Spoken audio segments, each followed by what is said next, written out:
Yeah. Sio kwa nguvu, sio kwa akili zetu,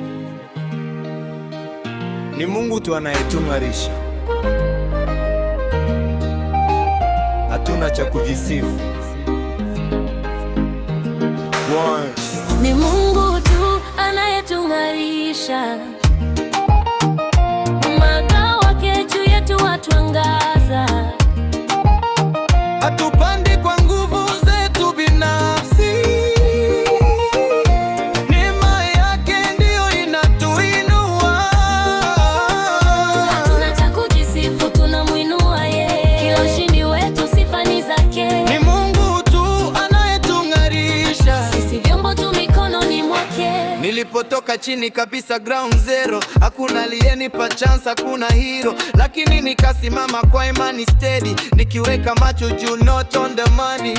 Walidhani ni lack of connection, lakini ni divine direction. Kila tua ilikuwa protection, grace ndio ilikuwa foundation. Ningeweza kupotea kwenye spotlight, lakini najua nani ananipa light. Sio jina langu lina shine bright, ni Mungu ndani yangu ndiye light. Ni Mungu tu anayetung'arisha. Mwanga wake juu yetu watuangaza. Hakupandi kwa nguvu zetu binafsi, neema yake ndiyo inatuinua. Hatuna cha kujisifu, tunamuinua yeye. Ushindi wetu sifa ni zake. Ni Mungu tu anayetung'arisha. Sifipu na mwinuya niweke. Tunaonekana tunatembea kifua mbele, lakini ndani tunajua nani katubebe. Kila milango ilipofunguka ghafla, tulijua ni mkono wake wala si bahati nasibu. Hakuna crown bila cross, hakuna gain bila loss. Tulijifunza kulipa cost, lakini yeye akabeba the most. Sifa zikai kichwani, zinarudi kwa aliye juu mbinguni.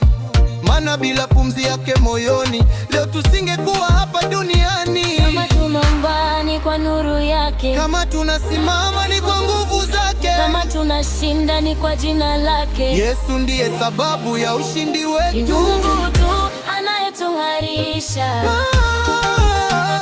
Mwanga wake juu yetu watuangaza. Hatupandi kwa nguvu zetu binafsi, neema yake ndiyo inatuinua. Hatuna cha kujisifu, tunamuinua yeye. Kila ushindi wetu sifa ni zake. Ni Mungu tu anayetung'arisha. Sisi tupo tu mikononi mwake.